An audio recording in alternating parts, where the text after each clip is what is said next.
Hello students, मैं हूं गौरव गोयल। तो आज हम लोग देखेंगे केमिकल बॉन्डिंग का लास्ट पार्ट। हम लोग काफी थ्योरीज हमने देख ली हैं और बहुत डिटेल में हमने समझ ली हैं सारी थ्योरी जो जो हमें अपनी सिलेबस में कवर करनी थी। उसको हमने सभी चीजों को बारीकी से बाय क्वेश्चंस वाइज हमने सब कुछ बहुत अच्छे से देख लिया, बहुत अच्छे से कवर कर लिया। आई होप आप सभी लोगों को वो सारे कॉन्सेप्ट्स क्लियर हो गए होंगे। और अगर किसी को कॉन्सेप्ट्स क्लियर नहीं हुए हैं तो वो कमेंट सेक्शन में कमेंट कर सकता है, पूछ सकता है। व्हाट्सएप नंबर भी है, फेसबुक पोर्टल भी है, हर किसी चीज पे पूछ सकता है। ठीक है, अब अगर हम बात करें, कुछ क्वेश्चंस उठाते हैं यहाँ पर। जैसे एनसीईआरटी का एक क्वेश्चन है कि बाय VE2 इज नॉट एग्जिस्ट, मतलब डाई बेरिलियम जो है BE2 वो एग्जिस्ट क्यों नहीं करता है।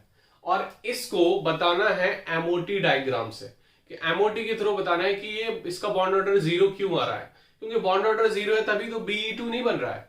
और वो क्यों नहीं बन रहा है उसको हम समझते हैं। अगर हम बेरिलियम की बात करें तो यहां पर इलेक्ट्रॉनिक कन्फिग्रेशन जो होता है बेरिलियम का वो होता है 1s2 2s2, यही तो होता है 1s2 2s2। क्लियर हो रही बात की नहीं, समझ में आ रही बात। अब जब बेरिलियम बेरिलियम आपस में मिल गए तो बना लिया एक मॉलिक्यूल। मॉलिक्यूल अगर बना लिया तो यहां पर ऑर्बिटल देख सकते हो। तो 1s2 की जो ऑर्बिटल है ये 1s2 की ऑर्बिटल है, मतलब दो बेरिलियम है अलग अलग, ये आपस में ओवरलैप करेंगी, मतलब ये बनाएंगी मॉलिक्यूलर ऑर्बिटल। क्या बनाएंगी? मॉलिक्यूलर ऑर्बिटल इसने बना ली। मॉलिक्यूलर ऑर्बिटल बना ली और दोनों ने इलेक्ट्रॉन भर दिए दो दो। क्लियर हो रही बात की नहीं। अब यहीं पर अगर मैं बात करूं, यहीं पर अगर मैं बात करूं 1s2 2s2, ये हमने इलेक्ट्रॉनिक कन्फिग्रेशन बताया एटम का। अब जब 2s2, जब दूसरी ऑर्बिटल हमारी ओवरलैप करेगी, ठीक है, दूसरी हमारी ओवरलैप करेगी, तब हमारी ये दूसरी ओवरलैप बनाएगी बॉन्डिंग और एंटी बॉन्डिंग। ये चीज मैं बता चुका था। ठीक है, मतलब इसने क्या बनाया था, सिग्मा 1s2 बॉन्डिंग और सिग्मा 1s2 एंटी बॉन्डिंग, ये केस बनाया था। यहां पर सिग्मा 2s2 का बॉन्डिंग और यहां सिग्मा 2s2 का एंटी बॉन्डिंग, ये केस बन रहा था। यहां पे भी दोनों इलेक्ट्रॉन भर दिए जाएंगे। इतनी बात हमने बेरिलियम में देख ली थी। ये हमारा एनर्जी डायग्राम है। ये क्या है? हमारा एनर्जी डायग्राम। इतनी बात समझ में आ गई होगी आपको सभी लोगों को। अब यहीं पर अगर मैं बॉन्ड ऑर्डर निकालूं तो बॉन्ड ऑर्डर कैसे निकाला जाता है? बॉन्ड ऑर्डर कैसे निकाला जाता है? बॉन्डिंग के इलेक्ट्रॉन्स माइनस एंटी बॉन्डिंग के इलेक्ट्रॉन्स बाई 2, ऐसे ही निकाला जाता है। तो बॉन्डिंग के इलेक्ट्रॉन्स कितने हैं? 2 और 2 4 हैं। कितने हैं? 4। और एंटी बॉन्डिंग के कितने हैं? 2 और 2, ये भी 4 है। तो ये दोनों हमारे क्या हो गए? 4 - 4 मतलब 0। बॉन्ड ऑर्डर कितना आया? 0। तो bond order molecular orbital theory से अगर हम देखें तो बॉन्ड ऑर्डर इसका आ रहा है 0। इसीलिए बेरिलियम बेरिलियम एग्जिस्ट नहीं करता है। इतनी बात आपको समझ में आ रही? इतनी बात आपको क्लियर हो गई होगी, इससे समझ में आ रही बात की नहीं। अब अगर हम इंक्रीजिंग ऑर्डर में एनर्जी देखें कि मॉलिक्यूलर ऑर्बिटल जो है वो इंक्रीजिंग ऑर्डर में हम कैसे बढ़ते हैं, क्योंकि हमने एटॉमिक ऑर्बिटल देखी थी जो ऑब्बो के हिसाब से थी, तो 1s2 2s2 2p6 3s2 ये हमारे किस में बन रही थी? इंक्रीजिंग ऑर्डर में बन रही थी। किस में बन रही थी? इंक्रीजिंग ऑर्डर में। और जब हम इंक्रीजिंग ऑर्डर में देखते आ रहे थे, हम एटॉमिक ऑर्बिटल की बात करें, एटॉमिक ऑर्बिटल की बात करें तो हमारी ये 1s2 2s2 2p6 है, 3s2 3p6 है ना, 4s2 है ना, 3d10। इस तरीके से ये हमारे क्या हो रहा था? इंक्रीजिंग ऑर्डर में बढ़ रही थी। ये थी एटॉमिक की ऑर्बिटल। अगर मैं मॉलिक्यूल की ऑर्बिटल की बात करूं तो मॉलिक्यूल की ऑर्बिटल हमने अभी देखा था सिग्मा 1s2, ठीक है, सिग्मा 1s2 एंटी बॉन्डिंग है ना, sigma 2s2 sigma 2s2 sigma 2s2 anti bonding है ना। ये हमारी इस तरीके से इसमें बन रही थी सिग्मा 2s2 एंटी बॉन्डिंग। फिर हमने अगर बात की थी लेस देन इक्वल टू 14 के लिए, लेस देन 14 टू हमारे इलेक्ट्रॉन्स है, इक्वल टू इलेक्ट्रॉन्स है, तो हमारे ये पाई वाला पोर्शन पहले आ जाता है। तो पाई 2px इज इक्वल ये हमारी पाई टू पी वाई, ये हमारी दोनों बराबर है, ठीक है। ये बॉन्डिंग वाला केस आ जाता। फिर हमारा ये सिग्मा का आएगा 2pz, 2pz ये बॉन्डिंग है, ठीक है। ये क्या है 2pz, इतनी बात समझ में आ रही। ये हम सारी भर देंगे अगर, तो हमने देख लो, भर दो, क्लियर। अब इसके बाद क्या आ जाता है एंटी बॉन्डिंग इस चीज का, तो 2px, ठीक है, और पाई टू पी वाई, ये हमारा क्या है एंटी बॉन्डिंग का केस है ना। क्लियर हो रही बात कि नहीं, दोनों इलेक्ट्रॉन भर दिए हमने। फिर हमारा सिग्मा का 2pz एंटी बॉन्डिंग, 2pz टू एंटी बॉन्डिंग। इस तरीके से ये इंक्रीजिंग ऑर्डर में क्या है मॉलिक्यूल की ऑर्बिटल। अब यहीं पर अगर 14 से बड़ा आ जाए, ये तो लेस देन 14 इक्वल टू 14 है, और इससे बड़ा आ जाए, तो हमने बोला था कि ये वाला जो पार्ट है और ये वाला जो पार्ट है, ये वाला पहले पहुंच जाएगा इससे, ये पीछे हो जाएगा इससे। बस इन दोनों में हेरा फेरी है, बिकॉज इसकी एनर्जी 14 इलेक्ट्रॉन से बाद वाली की कम होती है। 2pz की एनर्जी 14 से बाद वाले इलेक्ट्रॉन्स जो आ रहे हैं, 15 इलेक्ट्रॉन्स आ रहे हैं, तो उसमें एनर्जी 2pz वाले की हो जाती है कम, इसीलिए यहां पर इसको रख दिया जाता है, इस हिसाब से इसको रख दिया जाता है। इतनी बात आपको समझ में आई। तो आप क्वेश्चंस लगभग सारे कर सकते हो, ये हमें पता है, पूरे क्वेश्चंस आप लगभग कर सकते हो, इसमें आप दिक्कत नहीं आने वाली आपको, ठीक है।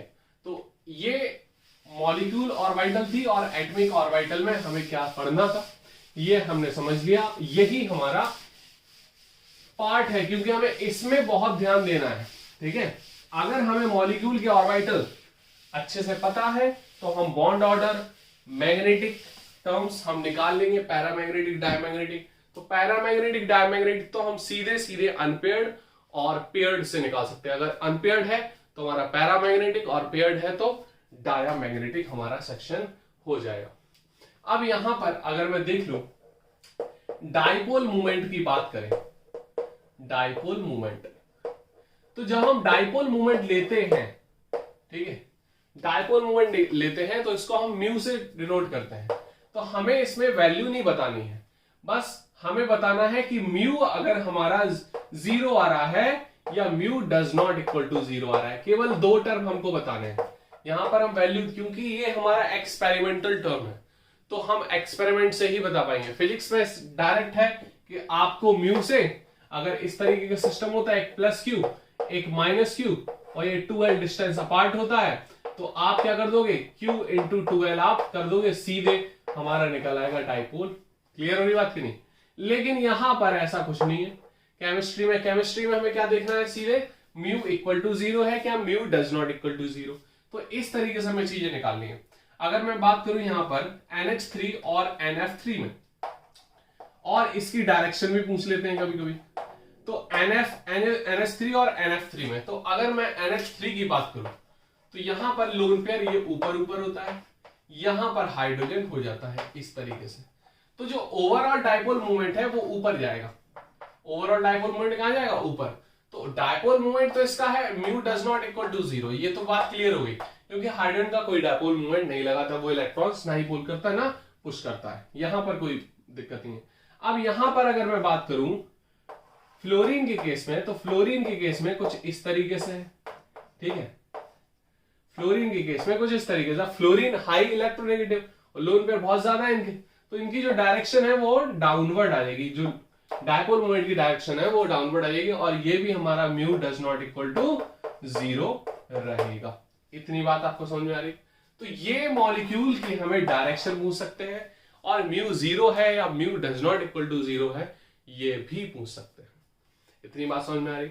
एक हमने एग्जाम्पल आपको पिछली क्लास में बताया था कि बेरिलियम का हमारा अगर है, तो बेरिलियम ये हाइड्रोजन के साथ है, लीनियर मॉलिक्यूल है, तो आपस में ये अपनी तरफ, क्योंकि हाइड्रोजन ज्यादा इलेक्ट्रोनेगेटिव है बेरिलियम से, तो ये आपस में क्या हो जाएंगे, कैंसिल आउट हो जाएंगे, डाइपोल मोमेंट क्या हो जाएंगे, कैंसिल आउट। क्लियर। तो इसका डाइपोल मोमेंट तो 0 आता है, इसका डाइपोल मोमेंट क्या हो गया 0। लीनियर मॉलिक्यूल में हमें देखना पड़ेगा कि दोनों तरफ अगर इक्वल एंड अपोजिट है तो फिर डाइपोल मोमेंट 0। जैसे हम CO2 की बात करें, तो CO2 में भी हमारा डाइपोल मोमेंट क्या हो जाएगा, इसका 0 है। लेकिन कार्बन ऑक्सीजन के जो बीच का बॉन्ड है वो तो पोलर है, बेरिलियम और हाइड्रोजन के जो बीच का बॉन्ड है वो तो पोलर है। क्लियर हो रही बात की नहीं। तो अगर पोलैरिटी की बात है तो पोलैरिटी से डायपोल मोमेंट को जज नहीं करते। पोलैरिटी होती है दो बॉन्ड के बीच में, मतलब दो एटम के बीच के बॉन्ड का, ठीक है, दो एटम के बीच में हम पोलैरिटी देखेंगे, पोलर है नॉन पोलर है। लेकिन अगर डायपोल मोमेंट की बात करें तो ओवरऑल मॉलिक्यूल में वहां बात करेंगे, ठीक है, कि डायपोल मोमेंट किस तरफ डायरेक्शन उसकी जा रही है, वो ओवरऑल ज्योमेट्री पे डिपेंड करेगा। क्लियर हो रही बात की नहीं? तो इस तरीके से देखेंगे, समझ में आ रही बात की नहीं? हाँ, अगर हमें सिंपल HCl का देखना है तो डायपोल मोमेंट भी इसी साइड होगी, क्योंकि ये माइनस आई इफेक्ट लगाता है। अब आपकी ऑर्गेनिक स्टार्ट होगी तो वहां पर सारे टाइप के डिफेक्ट आपको बताएंगे, किस तरीके इफेक्ट होता है, minus I effect, plus I effect होता क्या है, electron pulling, electron pushing, electron withdrawing group, electron donating group, ये सारी चीज हम ऑर्गेनिक में पढ़ेंगे। इसके बाद ऑर्गेनिक ही स्टार्ट आपकी होने वाली है। क्लियर? तो ये आपको थोड़ा सा यहां पर ध्यान देना है इस सेक्शन में। इतनी बात आपको समझ में आ रही? इतनी बात आपको क्लियर हो गई होगी। अब अगर यहां पर मैं बात करूं कि आइसो स्ट्रक्चरल क्वेश्चंस आ जाते हैं कुछ। आइसो स्ट्रक्चरल का मतलब समझ रहे हो कि स्ट्रक्चर सेम है, स्ट्रक्चर सेम है, तो यहां पर आपको पता करना पड़ेगा कि स्ट्रक्चर किस किस का सेम है। तो वो होते हैं आइसो स्ट्रक्चरल कंपाउंड्स, वो होते हैं आइसो स्ट्रक्चरल। जैसे हमने आइसो इलेक्ट्रॉनिक देखा था, आइसो इलेक्ट्रॉनिक में क्या था, सेम नंबर ऑफ इलेक्ट्रॉन्स देखने थे। तो इसी तरीके से आइसो स्ट्रक्चरल के कुछ एग्जांपल आ जाते हैं, क्वेश्चंस आ जाते हैं, तो वो मैं अभी देखूंगा। अब यहां पर अगर आपको मैंने बताया था कि एनर्जी डायग्राम आपको बनाना है, तो आपको एनर्जी डायग्राम मैंने H2 का बना दिया था, ठीक है। H2 की बात करें, ठीक है, अगर हम बात करें हाइड्रोजन, हीलियम तो बनता नहीं है, लिथियम है ना, बेरिलियम बनता नहीं है, बोरॉन, कार्बन, ठीक है, नाइट्रोजन। इसके लिए जो आपको जो मॉलिक्यूलर ऑर्बिटल लगानी है वो आपको लगानी है कौन सी, लेस देन इक्वल टू 14 वाली, लेस देन इक्वल टू 14 वाली। तो जो मैं अभी बता चुका था आपको, ठीक है, सिग्मा जो 1s2 आ जाता है, सिग्मा 1s2 एंटी बॉन्डिंग आ जाता है, फिर सिग्मा 2s2 आ जाता है, फिर सिग्मा 2s2 एंटी बॉन्डिंग आ जाता है, ठीक है। फिर यहां पर पाई वाला सेक्शन है, 2px और 2py है ना, ये हमारा क्या है, पाई वाला सेक्शन है। क्लियर? पाई 2px पाई 2py, क्लियर। तो इसको ये बॉन्डिंग में आ जाता है। फिर यहां पर सिग्मा 2pz आएगा, बॉन्डिंग केस वाला। फिर हमारा क्या आ जाएगा, पाई 2px 2py एंटी बॉन्डिंग, पाई 2px 2py एंटी बॉन्डिंग। तो यहां पर आपको ये चीज देखनी पड़ेगी। क्लियर हो रही बात की नहीं? यहां पर आपको ये चीज देखनी पड़ेगी, ये 2pz का एंटी बॉन्डिंग, ये हमारा ये वाला केस है। अगर यहीं पर अगर आ जाए ऑक्सीजन के लिए, ठीक है, फ्लोरीन के लिए, ठीक है, नियॉन तो होगा नहीं, ठीक है, सोडियम के लिए आ जाए। क्लियर? तो यहां पर अगर इस टाइप की केस आ जाए, सोडियम का नहीं आएगा, 20 इलेक्ट्रॉन्स के लिए ही मैंने बताया है। तो यहां पर अगर चीज आ जाए तो यहां पर देखना पड़ेगा sigma 1s2, sigma 1s2 anti bonding, ठीक है, sigma 2s2, sigma 2s2 anti bonding. Clear हो रही बात की नहीं? यहां पर पाई वाला सेक्शन पीछे चला जाएगा, सिग्मा 2pz पहले आएगा, सिग्मा 2pz पहले आएगा, ये ऐसे कर दोगे, बॉन्डिंग हो गया। फिर ये पाई वाला सेक्शन आएगा, 2px 2py, पाई 2px और पाई 2py। इतनी बात समझ में आई? बिल्कुल आई होगी। तो ये हो गया। फिर हमारा एंटी बॉन्डिंग केस आता है, तो पाई 2px 2py, पाई 2px और पाई 2py, ये हमारा क्या हो गया, एंटी बॉन्डिंग का केस। और सिग्मा 2pz हमारा क्या हो गया, एंटी बॉन्डिंग का केस। इतनी बात समझ में आई? बस इन दोनों में हेरा फेरी होगी, बस ये हमें ध्यान रखना है। ये हमारा किसमें हो गया, greater than equal to greater than 14 का, किसका हो गया, ग्रेटर देन 14 का केस। तो यहां पर थोड़ा सा ध्यान देना है बस। अगर इसमें ध्यान दे दिया तो मॉलिक्यूलर ऑर्बिटल थ्योरी आपको समझ में आ गई। क्लियर? फटाफट आप नोट करो, फिर हम देखते हैं आगे और क्वेश्चंस। यहां पर हम देखते हैं आइसो स्ट्रक्चरल, आइसो स्ट्रक्चरल के क्वेश्चंस देख लेते हैं। आइसो स्ट्रक्चरल का मतलब क्या है कि सेम स्ट्रक्चर हो, सेम स्ट्रक्चर हो। अगर मैंने क्वेश्चन ले लिया HCO4 CH4, ठीक है, CCl4, ठीक है, क्लियर हो रही बात की नहीं, और PCl4 नेगेटिव, ये ले लिया मैंने स्ट्रक्चर। क्लियर। PCl4 प्लस ले लिया मैंने स्ट्रक्चर, ठीक है। अब यहां पर देख लो 4 एटम है सबके साथ, सेंट्रल एटम के साथ 4 है, क्लियर हो रही बात की नहीं। यहां पर आइसो स्ट्रक्चरल हो सकता है या नहीं, देखो ज़ीनॉन की बात करें, ज़ीनॉन हमारा ऑक्सीजन के साथ कुछ इस तरीके से बॉन्ड बनाएगा, ठीक है, क्लियर हो रही बात की नहीं। 8 होती है इसकी बैलेंस इलेक्ट्रॉन, तो 8 ये बना लेगा इस तरीके से, 8 ऑक्सीजन इस टाइप से होंगे। तो ये जो स्ट्रक्चर हमें दिख रहा है, ये हमें दिख रहा है सीधे सीधे टेट्राहेड्रल स्ट्रक्चर, क्लियर हो रही बात की नहीं। यहीं पर अगर मैं इसकी बात करूं, ये तो मैं पता है हम लोगों को कि मीथेन का स्ट्रक्चर कैसा होता है, टेट्राहेड्रल, तो ये तो हमारा दोनों आइसो स्ट्रक्चरल हो गए। CCl4 की बात करें तो CCl4 में हमारा क्या हो गया, CCl, ये भी हमारा टेट्राहेड्रल फॉर्म में बनेगा, तो ये भी हमारा टेट्राहेड्रल हो गया। PCl4 प्लस की बात करें, यहां पर हाइब्रिडाइजेशन देख लो, इनकी सबकी हाइब्रिडाइजेशन sp3 ही मिलेगी आपको, क्या मिलेगी, सबकी sp3, तो ये तो टेट्राहेड्रल होने ही होना है क्योंकि sp3 हाइब्रिडाइजेशन है। अगर यहां पर हम PCl4 प्लस की बात करें तो इसकी हाइब्रिडाइजेशन आप निकाल लो, क्या हो जाएगा, half V plus M plus A minus C, यही बताई थी मैंने चार्ज स्पीसीज के लिए हाइब्रिड ऑर्बिटल यही बताई थी मैंने। देखो जरा वैलेंस इलेक्ट्रॉन कितने होते हैं फास्फोरस के, 5 होते हैं, 5। मोनो इलेक्ट्रॉनिक स्पीसीज कितनी है, 4, और एक एनाइन है, जोड़ दो, कैटाइन 0 है, क्लियर। तो 5 प्लस 4 कितना हो गया, 9, और प्लस 1 कितना हो गया, 10/2, 10/2 मतलब क्या हो गया, 5 हाइब्रिड ऑर्बिटल, मतलब sp3d हो गया। ये हमारा आइसोस्ट्रक्चरल नहीं है, तो PCl4 हमारा आइसोस्ट्रक्चरल नहीं है। यहीं पर पूछा जाएगा कि इनमें से कौन सा स्ट्रक्चर अलग है, ये क्वेश्चन बन सकता है। तो ये तीनों तो हमारे आइसोस्ट्रक्चरल कंपाउंड्स होंगे। इतनी बात आपको समझ में आई, इतनी बात आपको समझ में आ गई होगी, फटाफट आप नोट कर सकते हो। हाँ सुनो, एक चीज देख लो, यहां पर एनाइन जोड़ दिया आपने, इधर देख लो, इधर देख लो, देखा करो थोड़ा ध्यान से, हम तो देख नहीं पाते हैं तो आप तो देख लिया करो। ये 1 है, कैटाइन को आपने माइनस करना है, कैटाइन को माइनस करना है, मतलब 5 प्लस 4 कितना हो गया, 9, और 9 माइनस 1 कितना हो गया, 8, 8/2 मतलब 4 हाइब्रिड ऑर्बिटल है, मतलब ये भी sp3 है, तो ये भी हमारा आइसोस्ट्रक्चरल होगा। तो ये चारों के चारों कैसे हैं, sp3 हाइब्रिडाइज, तो क्या बन गया, ये टेट्राहेड्रल स्ट्रक्चर बन गया PCl4 प्लस का। इतनी बात आपको समझ में आई, तो नोट किया करो, थोड़ा ध्यान से देखा करो, कभी कभी कुछ चूक हो जाती है, क्लियर हो रही बात की नहीं, फटाफट आप नोट करो। अब हम यहां पर आपको कुछ क्वेश्चंस और देखते हैं, अगर मैं कुछ क्वेश्चंस की बात करूं, यहां पर which pair of regarding bond angle, हम कुछ पेयर लेंगे, उसका बॉन्ड एंगल आपको बताना है कौन सा सही है, विच पेयर इज करेक्ट, आपको ये बताना है, ठीक है। पेयर लेंगे हम कुछ, पहला पेयर जैसे हमने पहला क्वेश्चन लिया H2O और OF2, H2O और OF2, तो यहां पर ये दिया गया है पहला ऑप्शन। दूसरा ऑप्शन जैसे आपको दिया गया है PCl3 और PBr3, PCl3 का एंगल कम है PBr3 से, है ना, ये दिया गया है।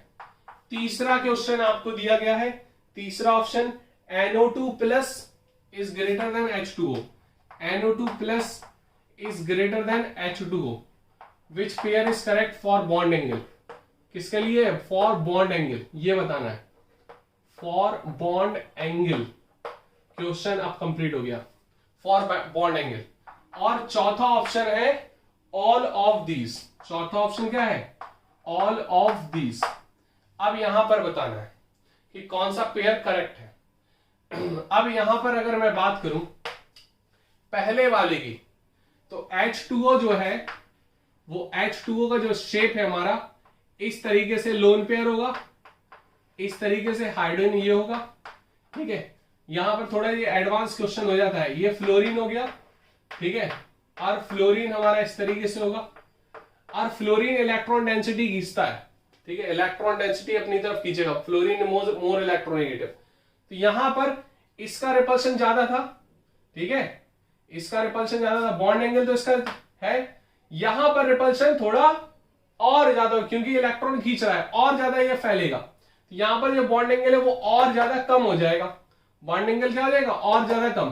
बॉन्ड एंगल यहां पर H2O का ज्यादा होता है OF2 से। बॉन्ड एंगल किसका ज्यादा होता है, H2O का ज्यादा होता है OF2 से। इसका 105, इसका लेस देन 105 आएगा। इतनी बात याद रखना। इसमें जो लोन पेयर रिपल्शन है ये और फैलेगा, फ्लोरीन मोर इलेक्ट्रोनेगेटिव है इस वजह से, और ये पास पास आएगा। क्लियर हुई बात कि नहीं? इतनी बात समझ में आ रही? ये वाला करेक्ट है।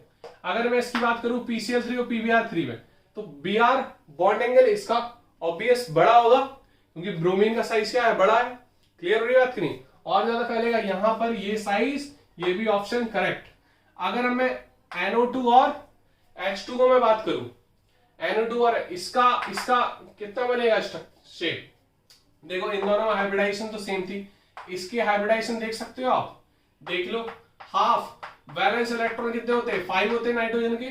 मोनो इलेक्ट्रॉनिक स्पीसीज है नहीं, कैटायन आप क्या कर दोगे, -1, कैटायन -1 होता है। 5 - 4/2, 4/2 2, मतलब sp इसका 180 आएगा एंगल, sp का लीनियर होता है 180, इसका 185 होता है, इसका सही है। मतलब ये ऑल ऑफ दीज सारे ऑप्शन करेक्ट है, सारे ऑप्शन करेक्ट है। यहां पर समझ में आ रही बात? यहां पर आपको थोड़ा सा ध्यान रखना पड़ेगा। क्लियर हो रही बात कि नहीं हो रही? इतनी बात आपको समझ में आ रही? ठीक है। अब देखो नेक्स्ट क्वेश्चन हम देखते हैं। हम आपको एडवांस तरीके से बिल्कुल नहीं समझा सकते, क्योंकि आपको जाएगा नहीं, इसलिए जितना हम बता रहे हैं केवल उतना आपको याद रखना पड़ेगा। अब जैसे हम क्वेश्चन ले ले, विच has lowest ionic character, which has lowest ionic character, which has lowest ionic character. Ionic character किसका लोएस्ट है, ठीक है, which has lowest ionic character. तो क्वेश्चन में हमने ले लिया विच हैज लोएस्ट आयनिक कैरेक्टर। पहला ऑप्शन जैसे हमने ले लिया AgF, दूसरा AgBr ले लिया हमने, ठीक है, तीसरा ले लिया AgI ले लिया हमने, ठीक है, तीसरा ले लिया AgI, चौथा ले लिया हमने AgCl, चौथा ले लिया हमने AgCl, ठीक है। तो अब यहां पर आपको देखना है which has lowest ionic character. Fajans rule मैंने पढ़ाया था। फजान रूल क्या बोलता है, फजान्स रूल क्या बोलता है, फजान रूल क्या बोला था, small size of cation, small size of cation, large size of anion, large size of anion, small size of cation and large size of anion has more covalent character, has more covalent character, मतलब less ionic character, has more lowest, has more covalent character. Covalent character क्या है, ज्यादा। समझ में आ रही बात कि नहीं? बिल्कुल आ रही होगी। तो लोएस्ट मोर कोवेलेंट कैरेक्टर है जिसका स्मॉल साइज ऑफ कैटायन है और लार्ज साइज ऑफ एनायन है। तो यहां पर कैटायन तो सब सेम है, एनायन का साइज किसका बड़ा है, आयोडीन का साइज बड़ा होता है। फ्लोरीन, क्लोरीन, ब्रोमीन, आयोडीन में आयोडीन का साइज सबसे बड़ा होता है। चौथा आता, पांचवा आता है एस्टेंटाइन। एस्टेंटाइन हमारा बोलते हैं इसको रेयरेस्ट एलिमेंट है, ये 0.1 ग्राम भी तुम्हें आप लोगों को अर्थ क्रस्ट में नहीं मिलेगा पूरा, ठीक है। इसकी एक्चुअल रियल चीज, रियल इसका आइटम देखा ही नहीं गया अब तक, ठीक है, एस्टेंटाइन का। इसलिए हम फ्लोरीन, क्लोरीन, ब्रोमीन, आयोडीन को ही लेते हैं। एस्टेंटाइन हमारा रेडियो एक्टिव भी माना जाता है। तो आयोडीन जो है वो सबसे ज्यादा बड़ा साइज है हैलोजेंस में, तो कैटायन सब में सेम है। तो इसमें इसका कोवेलेंट कैरेक्टर ज्यादा है, कोवेलेंट कैरेक्टर ज्यादा है, मतलब लेस आयनिक कैरेक्टर। मतलब क्या हुआ, less ionic character. Covalent character क्या है, ज्यादा, और आयनिक कैरेक्टर क्या है, आईसी, कम है। क्लियर हो? ये लोएस्ट आयनिक कैरेक्टर है AgI का। सबसे ज्यादा आयनिक कैरेक्टर किसका होगा, हाई आयनिक character AgF, high ionic character, high ionic character किसका होगा, इसका। इतनी बात आपको समझ में आई? तो इसी टाइप के क्वेश्चंस आएंगे आपको, समझ में आ रही बात कि नहीं? इसी टाइप के क्वेश्चंस आपको देखने को मिलेंगे। तो ऐसे आपको थोड़ा सा ध्यान में रखना है, कुछ चीजें आपको इसी टाइप में ध्यान में रखनी है कि कैसे कोई चीज इस तरीके से आएगी। समझ में आ रही बात की नहीं? अब अगर एक क्वेश्चन और ले लें, which of the following has zero dipole moment, which of following has zero dipole moment, has zero dipole moment, zero dipole moment, zero dipole moment, किसका ज्यादा जीरो डायपोल मोमेंट है? क्लियर हो रही बात की नहीं? तो हम देखेंगे, पहला ऑप्शन है CH3Cl, दूसरा ऑप्शन है CH2Cl2, तीसरा CH2Cl2, तीसरा ऑप्शन है हमारा BF3, चौथा ऑप्शन है हमारा, ठीक है, चौथा ऑप्शन है ये ऊपर नीचे क्लोरीन लगा हुआ है, ठीक है। तो अब यहां पर पूछा गया है किसका डायपोल मोमेंट जीरो है, ठीक है, जीरो डायपोल मोमेंट किसका होगा, किसका कैंसिल आउट हो जाएगा। अगर यहां पर हम बात करें CH3 में, तो ये Cl ऐसे हो जाएगा, ये Cl, ये H है, तो ओवरऑल यहां ये आएगा, ये ओवरऑल यहां आएगा, मतलब डायरेक्शन इसी साइड आएगी, क्योंकि ये हमारा कैंसिल आउट हमने मान लिया, एक तो हमारा बचेगा, तो एक से एक की वजह से हमारा आ जाएगा। CH3 नहीं है, हाइड्रोजन है, यहां पर CH3 है, तो यहां पर एक ही क्लोरीन है ना, तो क्लोरीन की तरफ इलेक्ट्रोनेगेटिविटी चली जाएगी ना, Cl है ये, तो इलेक्ट्रोनेगेटिविटी यहां आ गई, तो डायपोल मोमेंट इसका mu does not equal to zero, यहां जीरो नहीं होगा। CH2Cl2 की बात करें, तो CH2Cl2 में आपको पता है ये इस तरीके से ओवरऑल यहां आ जाएगा, ओवरऑल क्या आ जाएगा यहां पर, मतलब mu does not equal to zero होगा यहां पर। अब यहां की बात करें, आप कहोगे ऊपर नीचे काट दो सर, ऐसा नहीं होता है। देखो यहां पर आपको बता दें कि ये जो कार्बन है ये 4 वैलेंसी है, इसकी 4 वैलेंसी मतलब टेट्राहेड्रल है, टेट्राहेड्रल मतलब 3D स्ट्रक्चर है, एक इस तरीके से बनता है, ठीक है। तो यहां पर जो क्लोरीन है वो हमारा उस पीछे साइड गुजारा है, पीछे जाएगा, यहां पर ये आगे आएगा, कुछ इस तरीके से होगा, या फिर दोनों आगे आएंगे, तो यहां पर ये कैंसिल नहीं हो पाएगा। समझ में आ रही बात की नहीं? ओवरऑल आगे को डायपोल मोमेंट निकलेगा, समझ में आ रही बात की नहीं? ओवरऑल डायपोल मोमेंट निकलेगा इसका mu does not equal to zero नहीं होता है, जीरो नहीं होता है इसका, जीरो मत कर देना ऊपर नीचे काट के।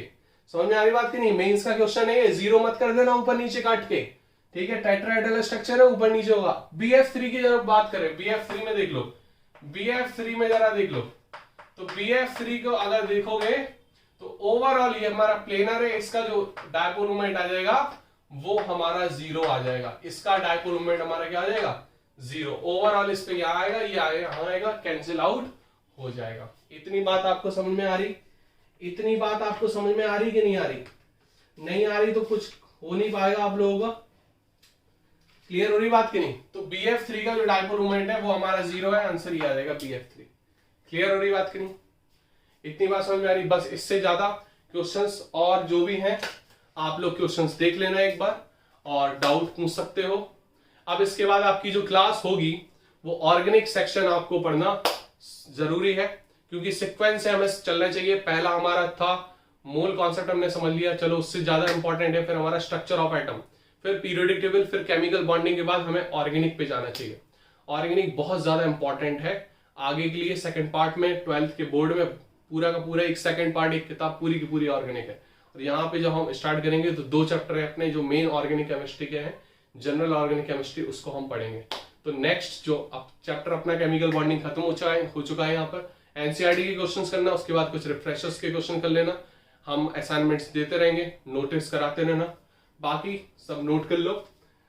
ओके, ठीक है।